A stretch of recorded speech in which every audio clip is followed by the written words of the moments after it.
Sandy Says Read. Welcome back to the channel. You guys, I haven't moved from this spot. We are going to film part 2 of 2 in a story time about unfortunate book events. All right, I've just filmed part 1 and I'm going to upload these so that I can cross-link them in the comments below. So you guys can find them and go see part 1. Because in part 1, I talked about my first book signing at a Barnes & Noble in Collier County, Florida. And in this one, in part 2, we're going to talk about a future book signing. I had quite a number of them in between these two that we're talking about. This one, though, is for the second book in the trilogy, the Choices Meant for Kings book. This one took place in Lee County, Florida. Okay, let's see if I can make sense of all the things that happened and give you some information that might be useful. Okay, that is my hope. My hope is that this doesn't come across as a complaint story time, but as a useful story time. Okay, because I'm not trying to complain. I mean, it's a weird book signing experience that happened in my past, and even though at the time I was so disappointed and so irritated by it, I recognize now that it's just something I learned from. Okay, so I'm not complaining about it.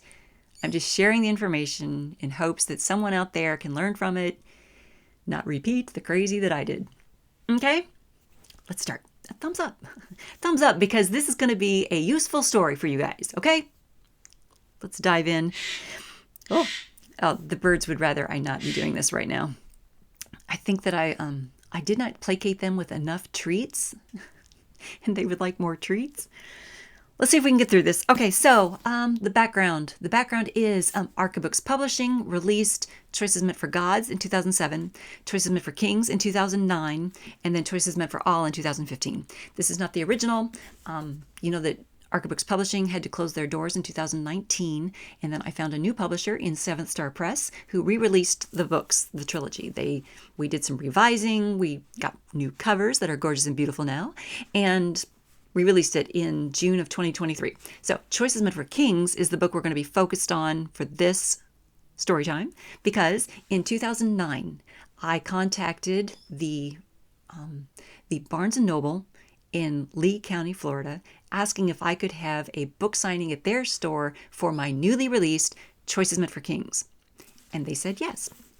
Now, the customer service representative that I spoke to, I do not remember her name, and even if I did, I would not share it here because this is not to shame her.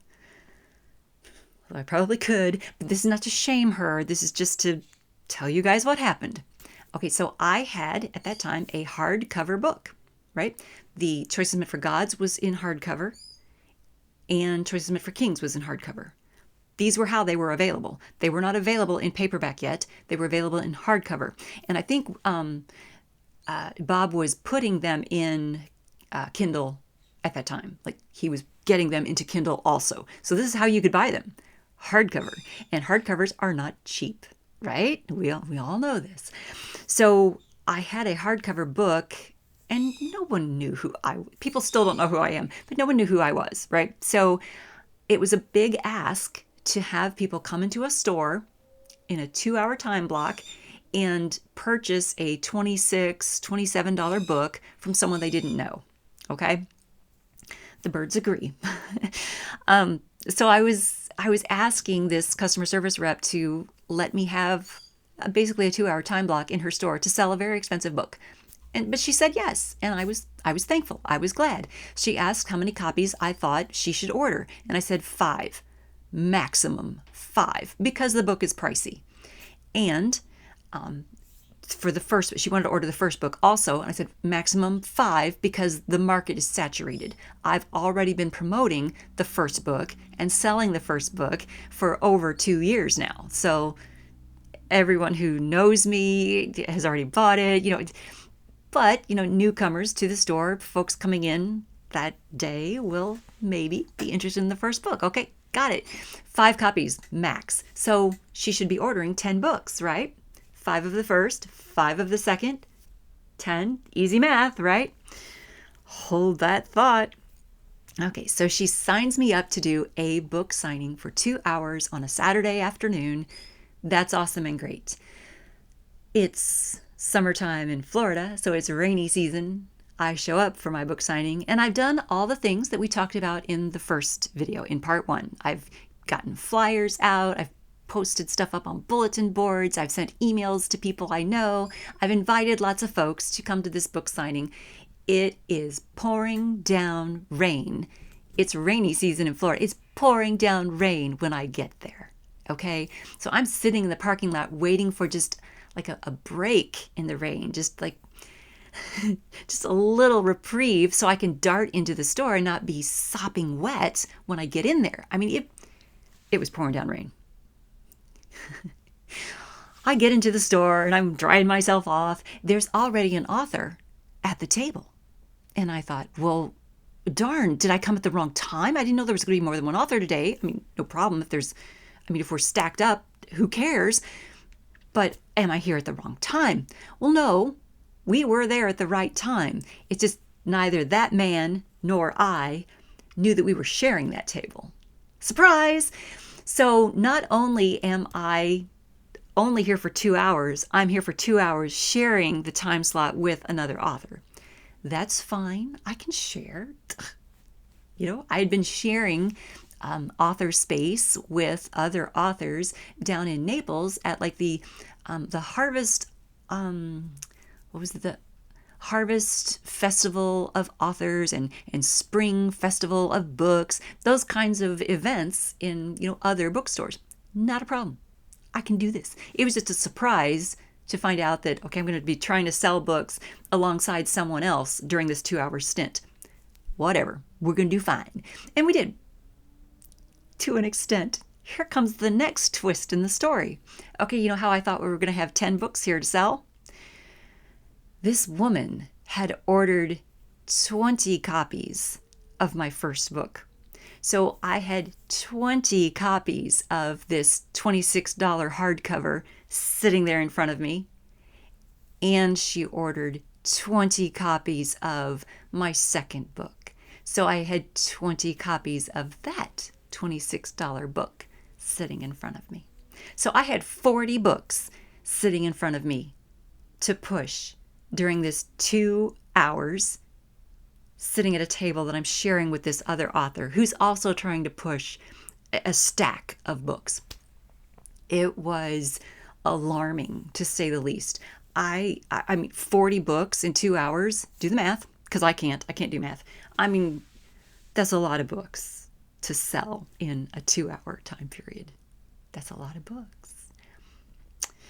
I did not sell 40 books in that 2-hour time period. I did sell 2. I remember that I sold 2 books in that 2-hour time period, 1 per hour, right? Oh, you guys. Now here's where this is an educational moment for us all. The Barnes & Noble computer system talks to all of its regional stores, right? Every Barnes & Noble store talks to the other Barnes & Noble stores, right? The computer systems are connected, is what I'm trying to say. They talk to one another. When the Barnes & Noble store in Fort Myers, Florida, has an author who fails to sell 40 books, the store in Naples knows about it. The store in St. Louis knows about it. The store in New York knows about it, okay? The stores all know about it. The brain, they know about it. And they the computers look at that author's name, Sandy Linder. And there's a black mark next to that name now because those 38 books didn't sell. Okay, so 38 books didn't sell. End of the 2 hours comes, and here comes this customer service rep and one of her, I almost call it a flunky. Oh my goodness, one of her employees. Here we go. I'm so sorry. I do have a great deal of respect for bookstore employees, okay? So one of her employees, comes and they've got their boxes. They're boxing up the books that didn't sell because it's time for the next 2 authors to come in and set up their tables. And my question for her was, how many books are you going to be putting on the shelf? Because I'm going to send friends in to buy books. people who could not make it during this 2-hour window, people who decided not to come out during the torrential monsoon rains that we experienced that afternoon. I'm going to have those folks come in to buy the books. And she tells me none of the books are going on the shelf. They're all going back. They're all being sent back. They're being returned. I asked if I could purchase some myself to have for inventory for myself, because I know how bad it's going to look in the computer system for me to have all these returns. And she told me that I would have to purchase them at the bookstore price. Like I couldn't get them at the author price or at her price that she purchased them for. I'd have to buy them at the marked up store price. I'm like, oh, that would suck. And I didn't have that kind of money. And so I decided, you know what? I'm just going to have to take the hit. It is what it is. And yeah, so 38 books got returned because I couldn't sell 40 in a 2-hour time period. And that is ridiculous. That is something that no customer service rep should be causing to happen. That shouldn't have happened to me. It shouldn't have happened to the guy sitting next to me. It shouldn't have happened to the authors that came in after us. That should not have happened. That's ridiculous. That customer service rep should have known better. And there's where the shaming comes in. She should have known better. That's ridiculous and stupid. It's my opinion. Just my opinion. Anyway, what happened though is those books got returned to my publisher. Now my publisher, Archibooks Publishing, had already paid Ingram to print them, had already paid the shipping to get them to the store. So my publisher is getting these returns. They're getting these books back. And now they've got, I mean, I saw them sitting on the pool table in Bob Jelinas' house. Okay, there they are, sitting there on the pool table. There's the stack. There's the stack, -2. Oh, well, what happened is I could then purchase them at the lower price, author copy price, to have them in my inventory and reduce the horror that's happening on the financial end here at the indie publishing house. I could get some to have in my inventory. That worked out, but the black mark is still on my name in the Barnes & Noble computer system, if that makes sense. Okay. I have not attempted to have a book signing at Barnes & Noble since. Haven't tried. Because it's been quite a number of years now. Maybe I could try again. Maybe it would go just fine. Who knows? But I haven't tried. I just kind of left it alone. All right. Is that everything I need to talk about it? Oh, I wanted to mention that just because an event like that, 40 books, 38 is what it ended up being returned. An event like that doesn't necessarily crush an indie publishing house, doesn't necessarily cause their downfall, but having multiple events like that from many authors can start to wear away at the financial livelihood, the financial stability of a small publishing house. And Archibooks Publishing had to make some decisions about returns and whether or not they would be accepting returns in the future and how they were going to deal with that, because they had multiple issues take place, right? They had to make some corporate decisions. They had one instance, and I'm not going to shame the author. This was no one's fault, really. I mean, there was an awesome opportunity for one of the Archibooks authors to be a speaker at the Miami Book Fair, right? That's amazing. That's great. And the Miami Book Fair organizers contacted Archibooks Publishing, and they're like, okay, we want 200 copies of her book. 200 copies of her book at the book fair. They wanted to have 200 on the tables, in the book stands, on the shelves, so that people attending the fair could see her talk and then be able to purchase her book.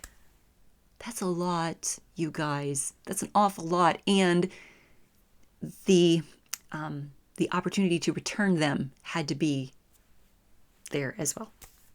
So guess what? I mean, when a percentage of books gets returned, that's huge. That's alarming. That's a lot. So corporate decisions have to be made when those kinds of returns are happening, when that kind of stuff is going on.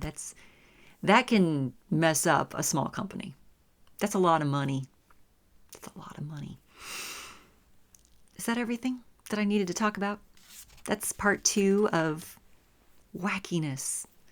I mean, it is such a like dream come true to get that book signing at like Barnes and Noble or Waterstones or Books a Million, right? I mean, it's awesome to be in that chain bookstore, have people coming up and buying a book. But there are pitfalls you got to watch out for. You got to watch out for the customer service rep who doesn't know what they're doing and over orders books and then refuses to let you have some be on the shelf. And you just gotta watch out for and be an advocate for yourself. And that's it. Thumbs up for being an advocate for yourself. Thumbs up for the book signings that are part of the dream. Okay, you guys? I hope that this wasn't too rambling. I hope that some of this was useful for authors and readers out there. You readers out there who subscribe to the channel, there's the next time you see an author in a bookstore, smile at them. Those authors out there are, it's a hustle, let me tell you. And you guys, I reserve the right to film more of these book signing videos because I'm sure I've left out information I should have shared.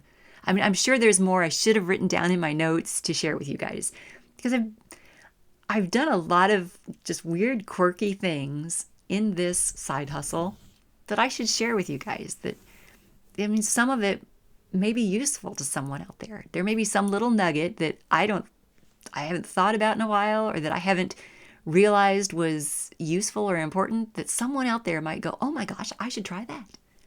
You never know. You never know. All right, thumbs up for book signings, the crazy and the fun. Please subscribe to the channel, you guys. Please hit the bell notification icon so you're notified each time I do these random crazy things. And thank you for tuning in.